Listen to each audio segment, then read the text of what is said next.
The Spin-off Podcast Network. This is Kiwi is back for a brand new season with more inspiring kōrero from special guests including rugby player, father and role model TJ Perenara. My family bring me joy. Rugby brings me joy too, but it's not the same joy as my family brings me. And global dancer and choreographer Kirsten Dodgen. For some reason, people think I'm very intimidating. Listen to the new season of This is Kiwi, brought to you by the Spin-off Podcast Network in collaboration with KiwiBank. Available now wherever you get your podcasts. Kia ora, I'm Alex Casey, Senior Writer at The Spin-off. We wouldn't exist without the ongoing support of our generous members. If you're able to, you can make a donation at thespinoff.co.nz/donate. I'm real sorry, but I have to do a snort. I'm sorry. Oh, Nice. Sorry. HD.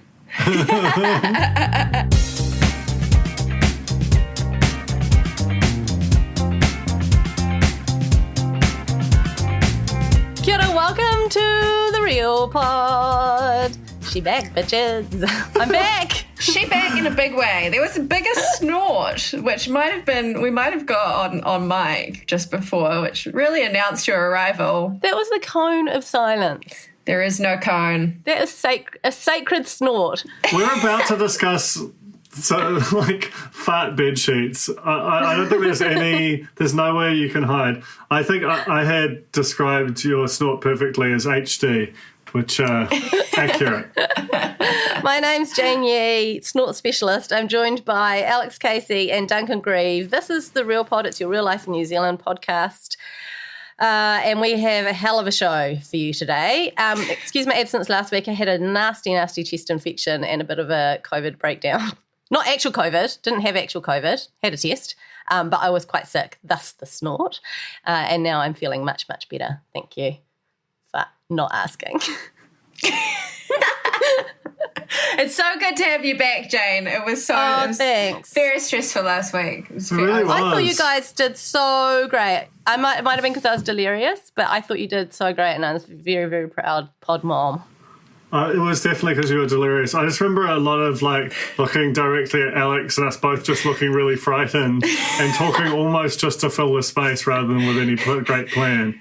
There is a world where if we had been screen recording, we could give it to a skilled editor. They could strip the audio and turn it into a horror film very easily. Just quickly before we get into the real news, our Facebook group is facebook.com/groups Real Pod Corner. Had a few new members join recently who are like, I'm feeling left out of the chat. I want to be in on the in-jokes. If you don't understand our jokes, you're normal. But you can aid yourself by going into the Real Pod Corner, joining there and joining the cornies. It's a really nice place to be during lockdown, I have to say. And also our pins, our corny pins, selling like hotcakes at a McDonald's breakfast. So go and get yourself a corny pin on our website, thespinoff.co.nz/shop. Do you know what I've been thinking about? I've been looking at that pin a lot recently to sort of center myself. I actually think the pin would make a really good tattoo. Oh my God. I'm just saying. You know, how long have we been in lockdown? I don't know, but I think it's Where would you get it, Alex? Where would you get it? The arse. The fart box. Speaking of fart boxes, let's get into the real news.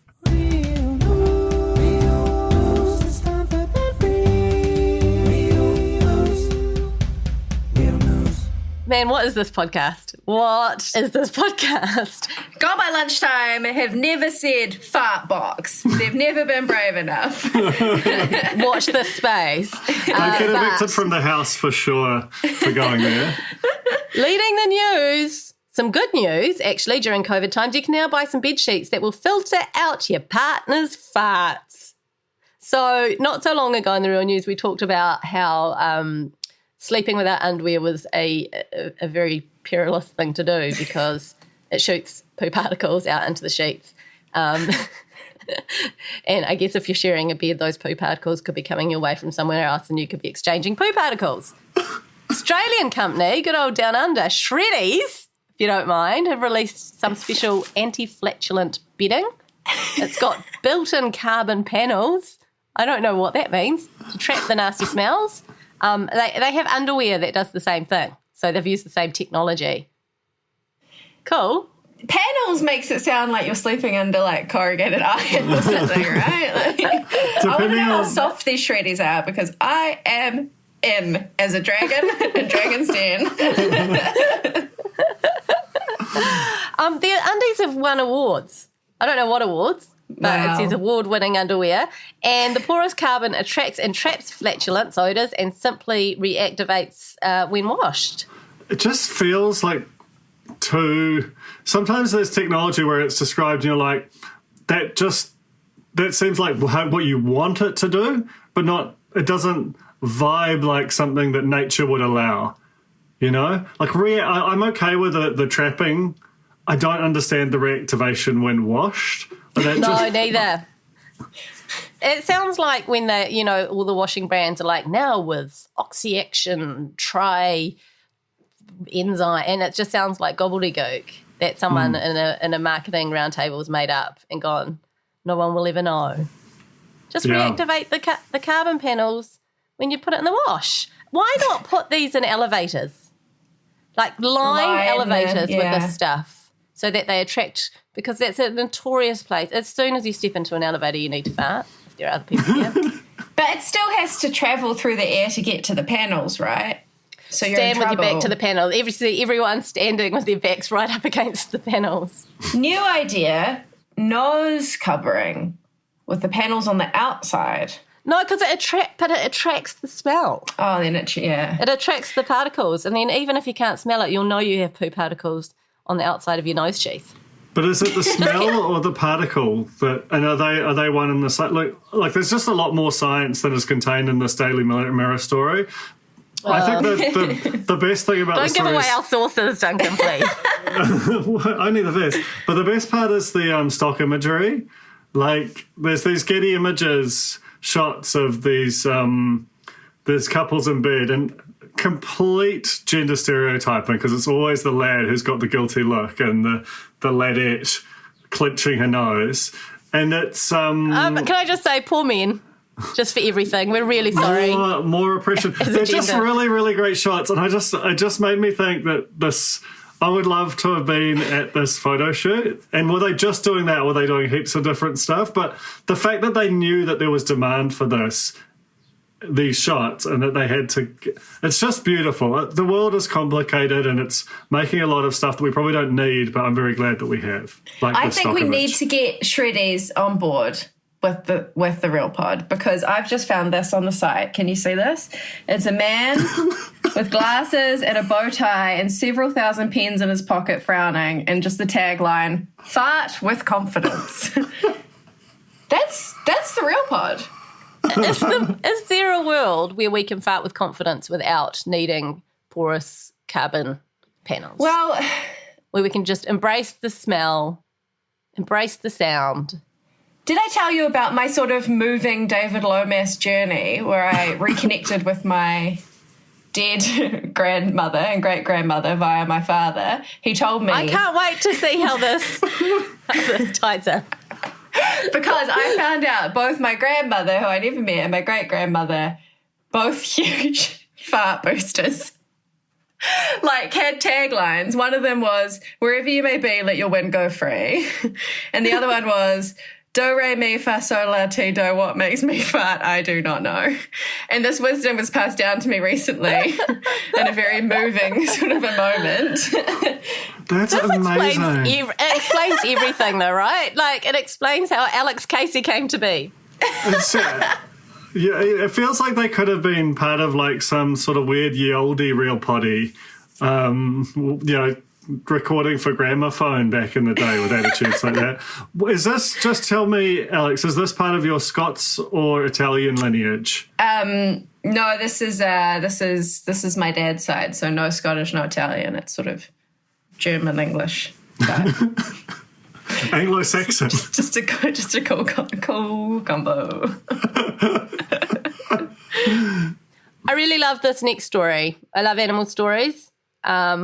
Not usually a huge fan of insect stories, but this one really captured my heart. A mystery weirdo ringing a woman's doorbell late at night turns out to be a slug. Mystery weirdo. An English woman was confused when her doorbell kept ringing, warning her of unusual activity outside of her home, but the footage revealed the mystery weirdo was an innocent slug. Was he innocent, though? Sliding over the doorbell's camera. I hate slugs, fucking hate them, but I love the idea of a cute little slug just like trolling this woman. I just can't think about slugs ever since that video of Shari eating the slugs on Instagram. The slugs in her noodle Oh my salad. God. Yeah, that's That good. was a pivotal moment in history. Well, did we cover that as a We news covered story? it extensively. We didn't cover it on the site, but the Real Pod was absolutely all over it. God, it's almost like one of those incidents that needs like a Memorial Day where you revisit it. And is Shari okay? Like, oh God, I'm not okay now. I'm not okay. I'm sorry for bringing it back up. It was really disturbing. And I actually had a flashback to that just yesterday because I did a contactless drop-off to Alex Casey of some Red Bull and some pods to brighten her day, some snacky pods. And I couldn't get hold of Alex because it was a surprise drop and I was trying to get hold of her, or you. Who am I talking to here? And then and I sat in my car and there's some bushes close by and I was like, should I stash them in the bushes and just drive away and just let Alex know that they're there? And then I thought of Shari. Like, everything was sealed. You would have been fine. The slugs wouldn't have been able to get in. I don't think you would have accidentally eaten slugs. But just weird that I was thinking about that. And then there's slug news. That is weird. Makes you think. Maybe it's not about accidentally eating slugs. Maybe it's #slugs for Shari, where we all very deliberately eat them just as a kind of gesture of solidarity. Absolutely not. I'm just floating it. I'm just putting it out there. I actually think think it. like slug. You eat slugs and garlic butter or some pasta. I think that would be okay. Don't you think? Yeah. I just hate them so much. I hate what they do to my flowers and I hate when I accidentally touch one. Dirty perverts as well, like as we know from this story. Slugs have four totally. noses. Did you know that? No. Fun fact. Right. Makes It's my it one. worse. It's my one like pub quiz fact that I've learned and will continue to say until it is the answer. Well, you know what? Slugs could really do with those bloody carbon sheets because with four noses, imagine if a slug fart filtered through to another slug. Does a slug have a nose? Do not know. Okay, and but a little closer to home now. This is a classic Dunedin animals in peril story. The fire service was called to rescue a duck from a student flat roof. It couldn't be more Dunedin if it tried, this story. If it doesn't incorporate a student flat, then it's happening in another city. So after you guys talked last week about a chicken going past a fish and chip shop, and there was a story about ducklings stuck in a drain. The Otago Daily Times reported this week the local fire service was called to rescue a paradise duck stuck in the event of a North Dunedin student flat. Well, it was nesting. Wasn't necessarily stuck as such, but it was rescued and presumably nests elsewhere now. Once again, I am begging the South Island for just any of this kind of news in Auckland, if that's what your emergency services are dealing with. If that's what's leading the bulletin, good grief. I think, Oh, my God. I think it's revealed a huge content marketing opportunity for Dunedin, which is to put up with the mild irritation of having just thousands of just random animals just unleashed on the city in return for knowing that you just get an endless stream of kind of cutesy animal in an odd place stories, which then serve to keep Dunedin front of mind for the whole nation. Like I genuinely think that's an opportunity to become the kind of animal calamity, but cute capital of New Zealand. Cute capital of New Zealand. Dunedin, the cute capital of New Zealand. That's a great tagline. Animal calamity, though. It can't just be cute. I actually have an Auckland animal, well, duck specifically, story to share in the real life section of this podcast. So just park that, and we'll circle back around. Can I just briefly a slug update? Some slugs breathe using delicate feather-like gills that surround their buttholes, which suggests to me a presence of a butthole. Anus. I very strongly suggest that. You're right, Alex. Where are you sourcing that information? And that's from mentalfloss.com. Because I was just thinking butthole is just not a super common sort of Wikipedian term. Oh, God, here's another cute story, but it is, it's cute, but it's also, like, very bougie, okay? So an adopted greyhound called Lewis flew around the world in Singapore Airlines business class with his owner when she relocated to Italy from Melbourne last month. Had a very nice time, celebrated his birthday, got given a little cake and a couple of little cupcakes and a croissant for his birthday. I didn't know you could fly with the animal just there in business class like that. Just loosey-goosey around the shop. No geese. Just dogs. The way she got around it was by claiming him as an emotional support animal, which it did feel a little bit like, that's most dog owners could plausibly claim. Certainly it was a revelation she had that he was that as they led up to take off, rather than something which he'd ever been prior to that. It has the whole story has a certain privilege reek for sure. This dog ate muffins, croissants and strawberry jam on his birthday. And then slept the whole flight. It's basically how I do it. It's a greyhound, right? And greyhounds are notoriously, despite the fact they're used for racing, notoriously just chill and sleepy, right? There are a number of greyhounds around the spin-off office, and they very much live up to that description. Yeah, all the little furry little dogs, like my pickle, drive everyone crazy and bark and kind of get under everyone's feet and really quite annoying. Bless them, I love them all. But the greyhounds come in and they're just like, sup, and they just nose around and say hi to a few people and they just chill out like beautiful statues. They're lovely, lovely dogs. Anyway, what a lovely time he had. I resent this dog. I know. I'd love to fly anywhere, right? Especially to Italy business class. I just had to get a bloody refund on my Jetstar flights to WOW, so you can imagine I'm livid. I'm livid at this dog. Okay. Now, we talked about Mapua's mystery undies flusher a couple of weeks ago, and there's an update on that. The Tasman District Council have announced that last year there were 22 blockages caused by clothes and underwear, and identified a map of the houses where the possible culprits might be doing the flushing. Incredible. They're doxing the undie flushers. I love that they're closing in publicly. Like, the investigation is now... Is there going to be a Netflix doco about this?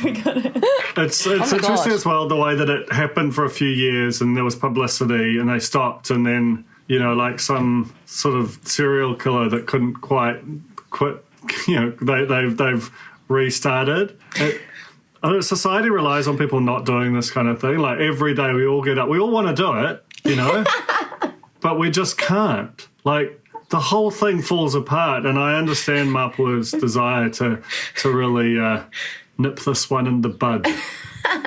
They're actually seeking the help from the public. They've put out a call. If you suspect this may be a member of your family, please speak to them and point out the problem they are causing. And if you suspect it may be a neighbour, please contact one of our wastewater engineers in confidence, and we can take it up from there.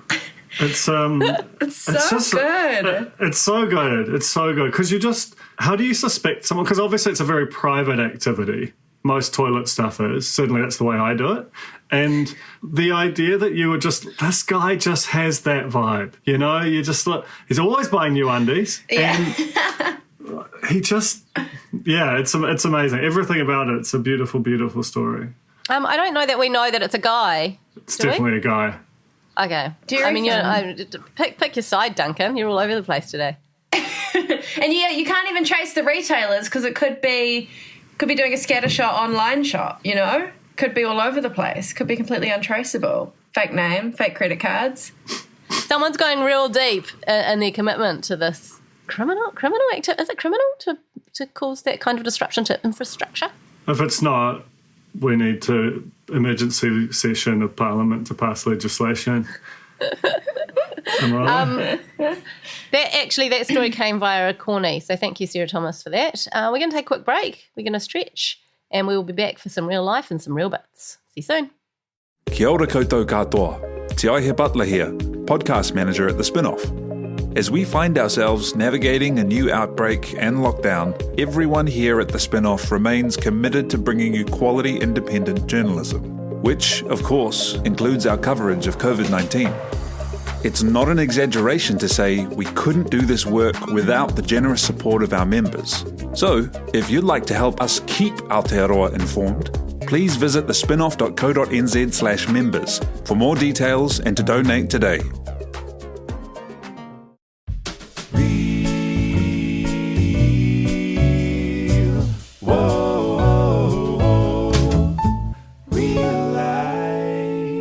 How's your real life, guys? What's been happening? Picnics. Oh, really? Actual picnics? Because oh my God, you had a birthday, Duncan. Happy birthday to you. Happy birthday to you. Happy birthday, dear Duncan. Yeah. Happy birthday to you. I'm so sorry. Did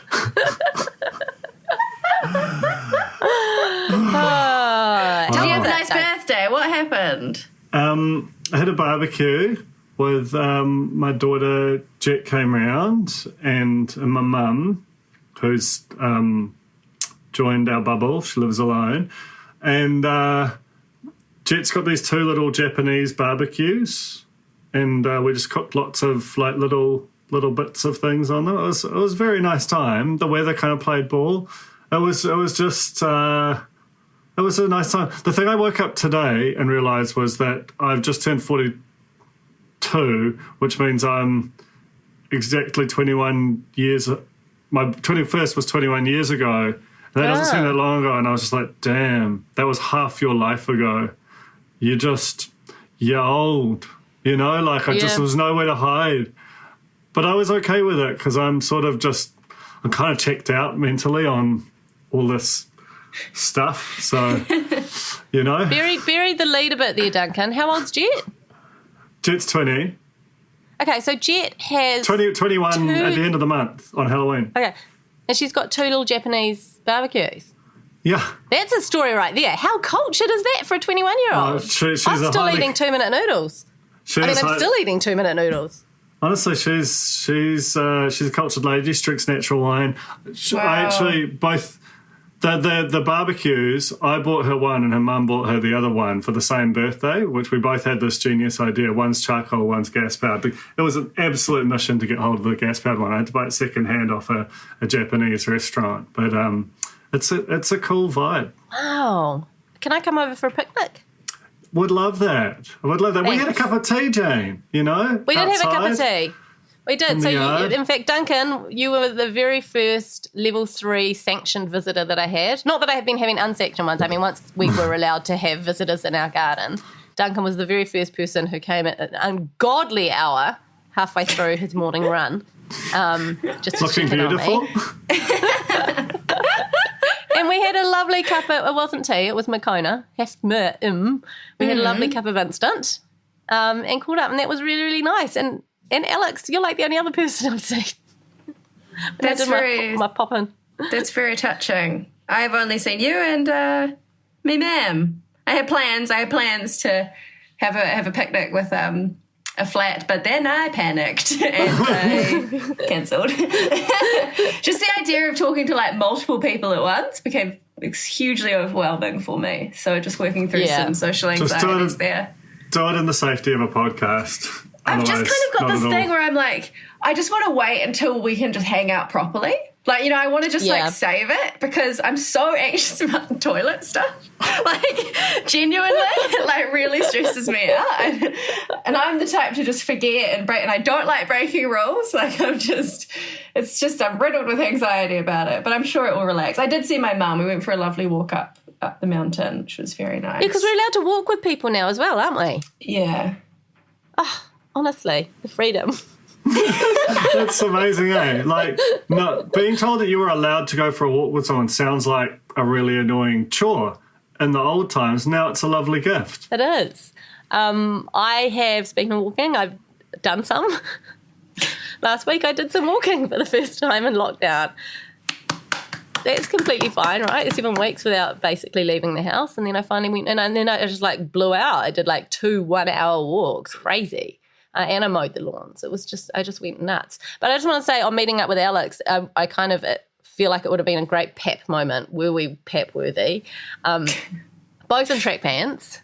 Yeah. Alex has got zip pockets on her track pants, I noticed, by the way. I do. It's pretty cool. They're actually Joe's, but they're mine now. Same with these Barker's ones. Inherited. And also wearing socks and slides, weren't you? Of course. I'm not going to waste my time with we were both just there. We were both just there looking like Wurzel Gummidge. Cool, up-to-date cultural reference. Really cool. Google that.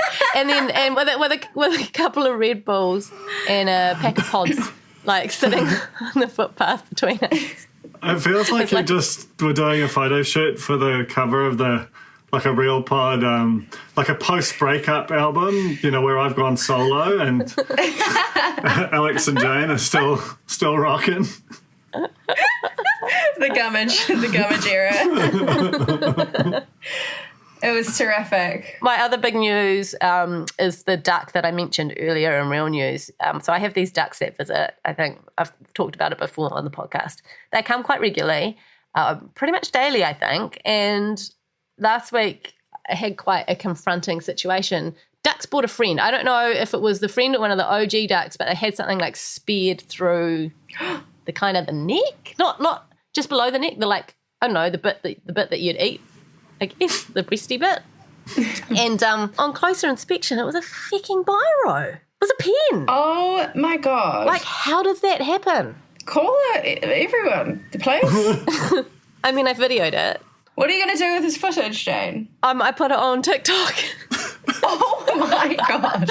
I went to help it. Like, as soon as I realised it was a pen, I stopped videoing and I went to like pick it up, thinking, and I don't know what I was going to do, put it in a box and call bird rescue or what, but it flew away. Still can fly. So, Godspeed, little ducky. Hope you're okay. Wow, that's really distressing. It's Oz. Pen duck. You got any news, Alex? Not any huge news. Ukulele practice is going well. Great. Spent like 2 hours straight playing "I'm Yours" by Jason Mraz. So that's the kind of lockdown level we're at. Oh my god, that's amazing. Can I get some information about? I feel like Joe is either like obsessively into that as a thing that to be happening, or it's just ruined his life, and there's nothing in between. Which is it? He definitely has headphones on. But he's encouraging me to practice because he takes his 10-year-olds. So I'm working through the 10-year-olds ukulele course that he normally does with his students. I'm That is yours. amazing. Just a horrible song that should not be. It's a horrible song, but it's very easy to play on the ukulele and I'm really enjoying it. Can you? Right now? Can you? I can't right now. I'll be so overcome with stress. I need to practice first. I need But to you will. I will. I'll do something horrible for the pod. Can you also do Somewhere Over the Rainbow? There's one chord in that I don't know yet. So I only know 4 chords. And the truth, I did write a parody. I also learned Let It Be, very easy to play as well. And I wrote a parody song about shiwis. So I think I'm like going to become a ukulele parody comedian, which I think is like really on trend. The crazy thing is, I think we already knew that about you. Yeah. I also, inevitable. my big lockdown purchase was a keyboard, like a piano, like a digital piano, and I've been loving tinkering on it. And I wrote an amazing, like, chart-topping pop song. And then I realised that the song I wrote was actually Graduation, Friends Forever by Vitamin C from the 90s or early noughties, which was a huge hit, can I say. So, like, I had it in me, but I wrote a song that already exists. But That's can I be actually- part of it? Can we be a duo? A comedy duo? Well, you've already got the Definitely. cover shoot, hopefully, assuming someone had the camera out. We might be able to rip the security cam footage of us meeting for a gritty cover. I know you're laughing, but that's actually inspired. It really is. Oh dear. Any other real life to add? I've got some going? Masked Mountaineer. If we're, I would like to just thank each and every corny that got in touch after last week. Had a lot of entries and a lot of enthusiasm for the Masked Mountaineer.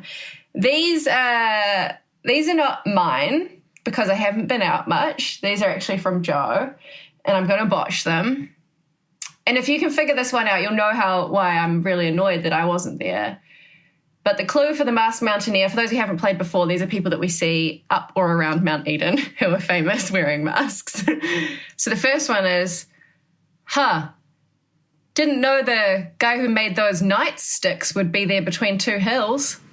Whoa, that's crypto. I know who it is. I know who it is. I know who it is.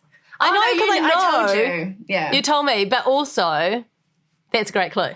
That is all Joe. He knows about medieval stuff. I never would have thought of that. The other one is, a never before used hybrid bath shower.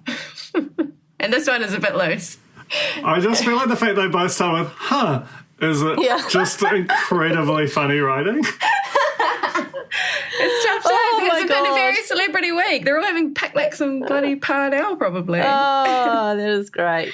Okay, we gotta track on. All right, quickly we'll just do some real bits and then we'll wrap up.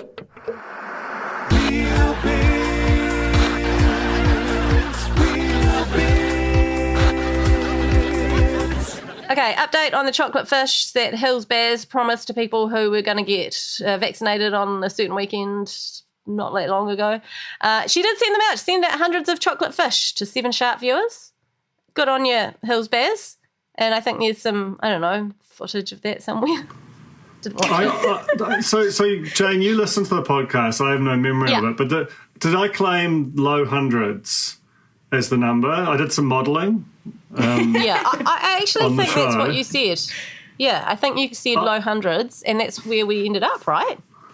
I feel hugely validated by that. I think you should really huge. I would write just up your CV and send it through to the Ministry of Health and Oh, no, that contract is to Puna Matatini. And Sean Hendy, I know you're listening. Come at me, Just at that, off the top of my head, smashed it. You're looking for credibility right now, and you've come to the right place. Did you see Nicole Bremner's live cross from Te Awamutu? I did. All my homework this week. Fuck, man, what an absolute professional.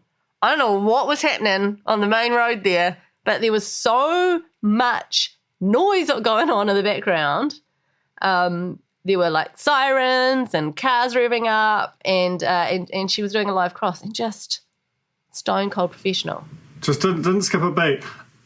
I actually think the new generation of, it feels like they were the same reporters for decades growing up, and then suddenly they all disappeared and were replaced by basically what seemed like children in suits. and then there's just a very few who've been around and seen some things. And to be honest, the children in suits are amazing. Really, really good. But you're talking about Jack Tame, Jesse Peach, David Ferrier. No way, no way. That's another generation. There's a whole new one. One that if you watch all of the sort of on location correspondent pieces now, but I as good as they are, I just wonder if they would have had to been able to just rail through without not any evidence that they could even hear. It's just an amazing performance. I'm in awe. We could never. We get distracted by a piece of dust floating in front of our eyes. I'm just in awe, and I think that broadcasting is one of those things. Looks easy, isn't? If there's boy races going past and sirens and so on. So just think about that when you apply for South Seas. Okay. 7 Sharp found Dave, the oldest bulldozer driver in the world. So the story goes that someone in the States claimed that they were the oldest dozer driver, and then a Cantabrian family were like, hang on, what about Granddad? Dave Lott, he's 92. He works full-time on his dozer. The footage is delightful. And so delightful. he's not charging around on his bloody lifestyle block, bulldozing shit. He's down in some river building some sort of a bank thing in a huge dozer. Like, huge. This is incredible. I haven't seen this man. I'm zimming through the vid right now. He's unbelievable. The secret is breathing in diesel fumes, he says. Now we're sucking diesel. He says, I don't want to stay at home. It's bloody boring. So he probably had a horrible time during level 4 there. Just wanted to get back out in the dozer. He's definitely an essential worker.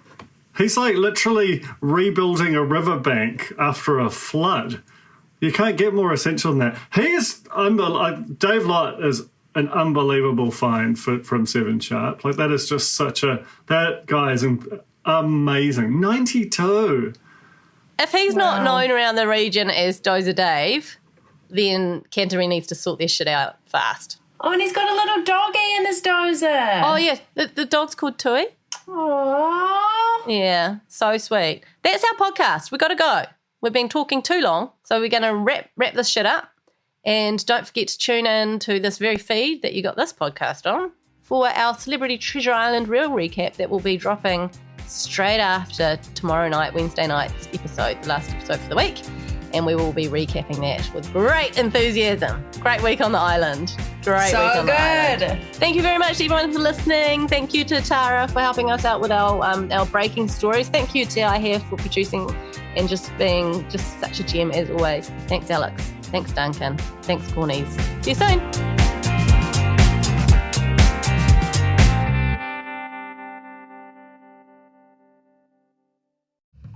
Kia ora, this is Toby Manhire, here to urge you to tune in to Gone by Lunchtime, a podcast with me, Annabelle Lee Mather and Ben Thomas, tackling the world of New Zealand politics, from policy to polling, from scandal to psychodrama. Listen to Gone by Lunchtime, brought to you by the Spin-Off Podcast Network, wherever good pods are sold. Kia ora e te iwi, Te Aihe Butler here, podcast manager at The Spin-Off. If you enjoy listening to our podcasts, consider supporting our mahi by signing up to become a Spin-Off member at thespinoff.co.nz/donate. The Spin-Off Podcast Network.